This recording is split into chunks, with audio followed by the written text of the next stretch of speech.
Good morning from Lake Louise, man. Dude. Incredible. Look, it's going to be a jam-packed episode because it is open practice day for the Toronto Raptors. Darko says they're going to go hard. Yeah, he said every time you step on a court, it's serious. So This practice is serious. We're going to have highlights for you guys. We're going to have some fun clips of us in Banff and all that kind of stuff. But we'll talk a little bit about the game, like a reaction podcast. But you guys will see some clips, some dunks, some lobs, all that fun stuff. Go watch this man's Grady Dick interview as well. It was great. It's out on the Raptors Republic YouTube page. We look like we got veneers, dude. It's just bright as hell. We're beaming. The lake is beaming. Let's get to it, man.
That is a wrap. Open practice, finished. Training camp in Calgary, at the very least, finished. This was a fun day. We went to Banff. It was jam-packed with walking and sightseeing, and then afterwards, a lot of the sights that we were seeing were the Toronto Raptors. Yeah. First impressions. I feel like I know who your first impression is going to be, but give me your take. I'm going 3 first impressions. Like you're taking all of them. Thing. Okay. All right. I'll lead us in. Okay. Grady shot the ball a lot. He missed a fair bit too. Yep. Quickly was the consummate professional point guard, handling everything. He hardly took threes. He was just dealing assists. Yep. 3, Collin Murray-Boyles was probably the best player on the floor. Yeah. He was incredibly disruptive. And all week, everybody's been alluding to his physicality and how overwhelming he is. And everybody who was here could attest to that. 100%. And you guys will see clips that attest to that. He busted up everything. Yeah. And I thought the post-game quote afterwards from RJ was so telling. Just really handling Scotty in that first half. Is that sort of how he's been every day? Like? Yeah. Every day. Them two, especially them two, every single day. So, yeah, but no, like, Collin played really well.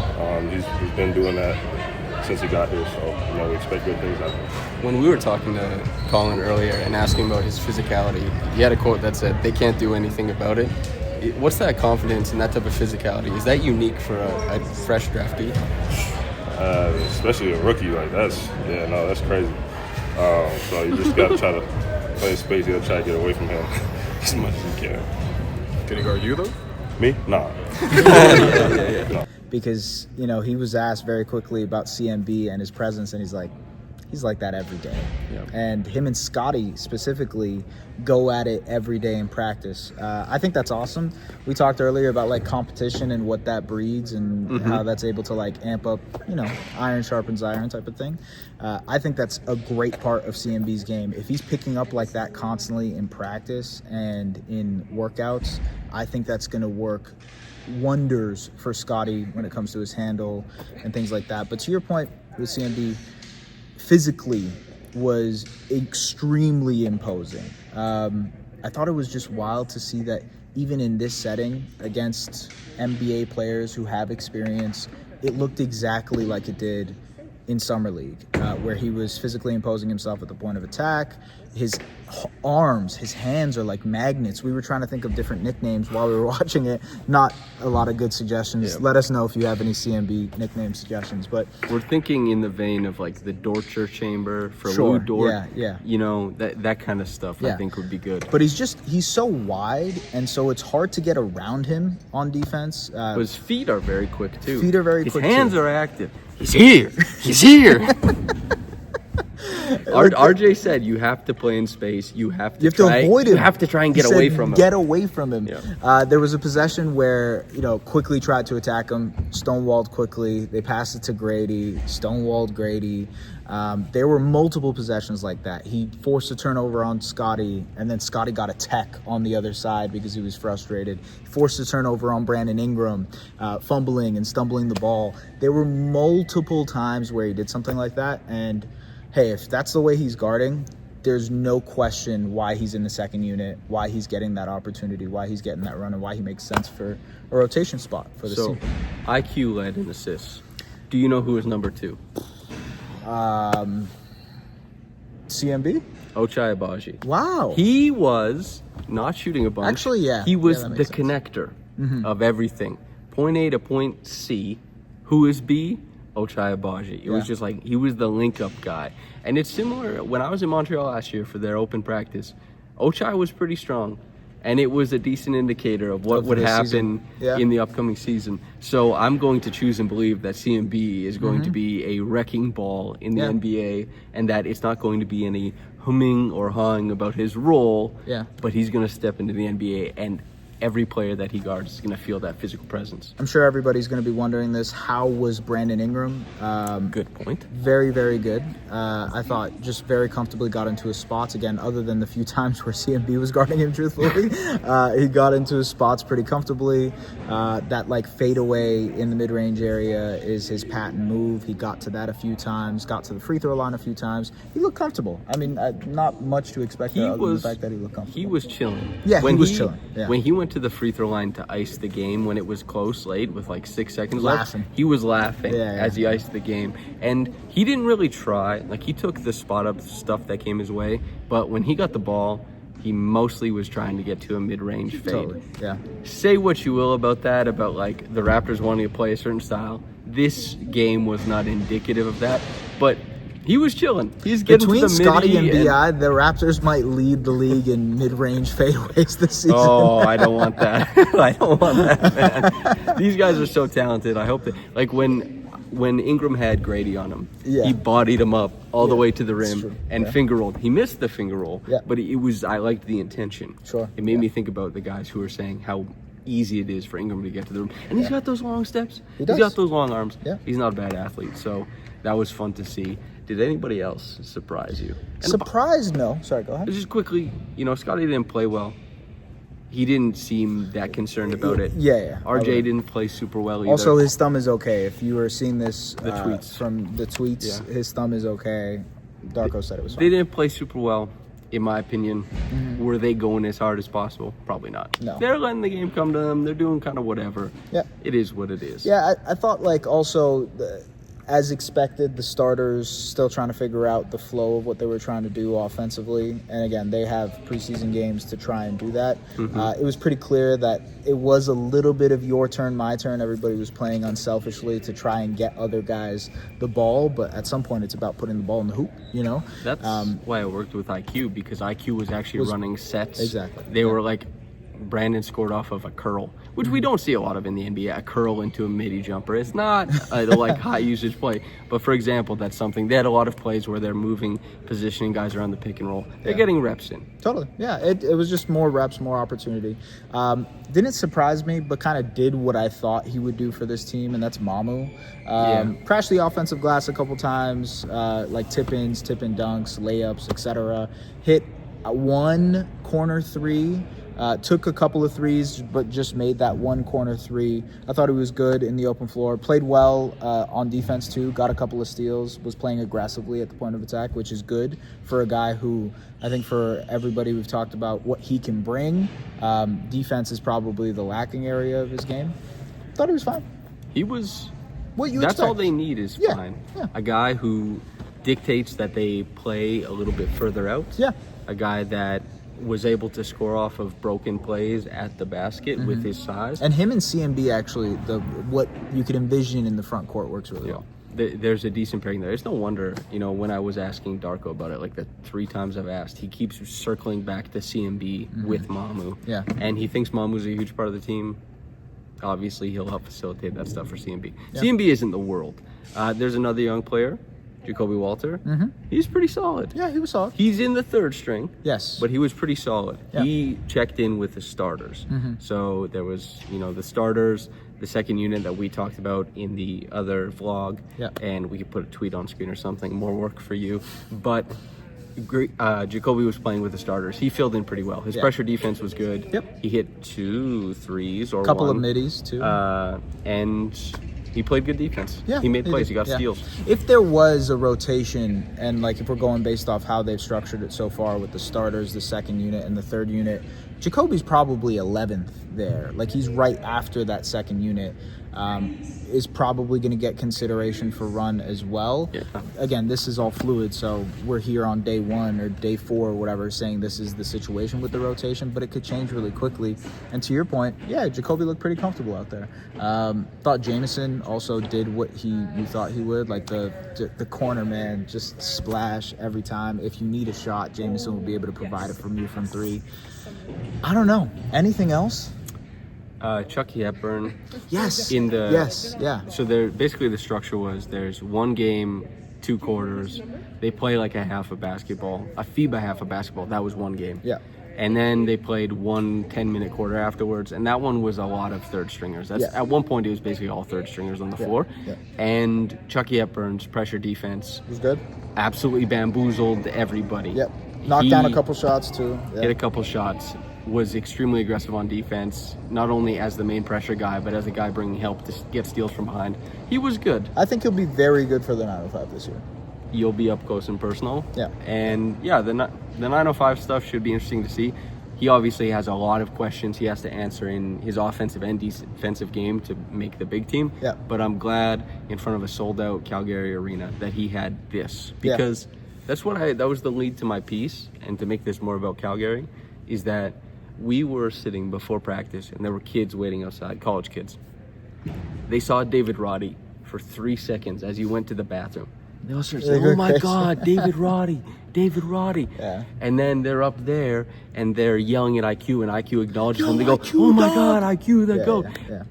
People are very excited. Very I cool. walked the line that people were lined up out here. There was Yeah. like 6,000 people outside lined up around this place. Not everybody got in.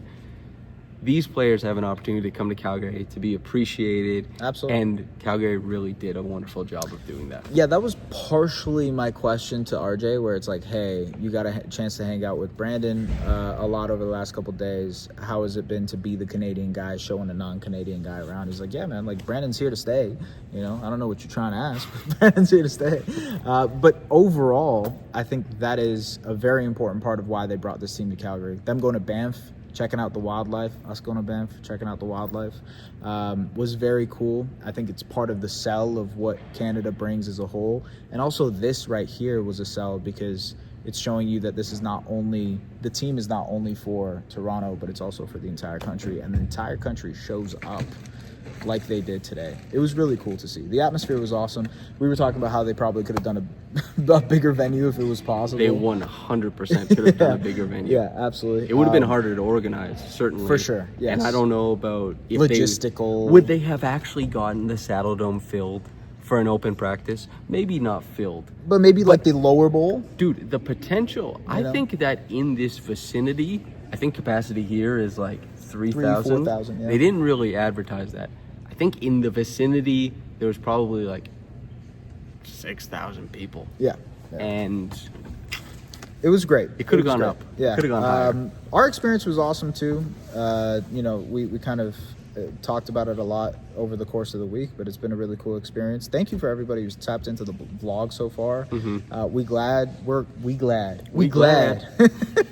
It's honestly, we are glad you're enjoying it though. I mean, we enjoy doing it, but it's also good that you guys enjoy it yourselves. as I was walking the line, in the clip, there was a guy he told me I did a good job interviewing, so I slowed it down for that. You're like, there whoa, my interview skills? I was like, well, thank you. But there's so many people that actually said like Raptors Republic, which means that they probably got introduced through the vlog. Because if they knew it from the podcast, they would say Samson. Shout out but to it's y'all. probably new people seeing the vlog and being like, Raptors Republic. So there's lots of new people. And we are Raptors Republic, wrapping it up. We got to get out of here because people got to get home. We got to also get home. We're done. We will not be going to Vancouver for their game, but we will be covering the season, folks, here at Raptors Republic. So subscribe. Subscribe, hype, like, all that stuff. All of it. And watch till the end because we have some Banff stuff and some thank yous we give out. Yes. It helps the retention rate. Stay with us for the season. Our coverage of the Raptors is actually the best. So stay with us. There will be so much stuff coming. And watch the Grady interview. He's not saying that. Watch the Grady interview. He's saying that. He's actually right about that thing.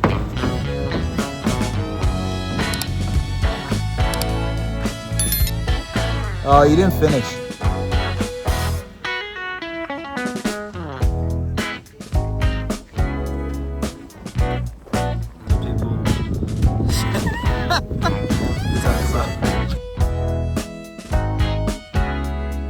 I am glad the Raptors got to experience this because this is one hell of a sales pitch for Canada.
Firstly, thank you to everybody for watching our vlog series. The response was awesome. Absolutely.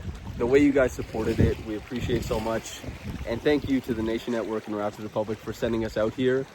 The more you guys support it, the more they're going to want to send us places you guys can see stuff like this. So a like, a comment, a hype, whatever they do on YouTube now. The more we can vlog. It helps a lot. And we'll try and do this a couple times in Toronto for you guys, and we'll see what happens next. But Thank you, RR. Thank you, Nation Network, for sending us out. Thank you for the Raptors for hosting. And look at this daggum nature. Okay. We got shout out to Momentum. We got the Momentum and Double Dribble and Momentum Market. We got all the collabs. Nice. Dude, oh, this is cool. Oh, that's cool. Yeah. Okay. Okay. Wait, Top 5 wait. dead or alive. Okay. All right. You got Giannis. I thought that was Giannis for a second. You got Jesus Shuttlesworth. You got Spaceman, Sidney Dean, Jake Shuttlesworth, Uncle Drew. Wow. Oh yeah. Cool. Shout out to Momentum. Yeah. Thank you, Momentum. Thank you, Jeremy. Shout out Market. Shout out Double Dribble. And shout out Market again. Cool. We are the world. We are the children. We are the children. We are the ones who make better days. So let's start. Okay.